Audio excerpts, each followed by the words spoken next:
Après le baccalauréat, c'est au tour des élèves de 3e de plancher aujourd'hui et demain sur les épreuves du fameux brevet des collèges. 835 000 élèves sont concernés. À Rivry, dans la Somme, Marie Crossel et Gladys Bonassi. C'est peut-être le meilleur moment.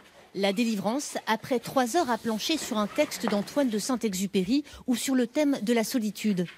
Il est 12h15, la première épreuve du brevet, le français, vient de s'achever. Je trouvais qu'il y avait des questions un peu difficiles, mais sinon ça va. C'est simple, il fallait réviser puis c'est bon quoi. Ça m'a paru facile. Quelques heures plus tôt, devant le collège Jules Verne, certains réflexes de dernière minute trahissent l'angoisse. Stressée, très stressée. Et ta voisine ? Un peu terrifiée, mais sinon ça peut aller. C'est le premier examen qu'on passe vraiment. Ça fait 10 ans qu'on travaille, c'est pas pour rien. D'autres affichent la plus parfaite décontraction.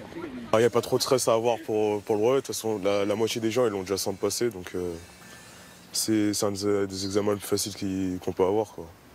Une partie du diplôme a beau s'être déjà jouée en contrôle continu, le rituel reste impressionnant pour les jeunes. Vous avez besoin de sortir de votre sac de quoi écrire, et uniquement de quoi écrire. Au même moment... Alors là, bien, il s'agit des sujets de français, première épreuve de la matinée.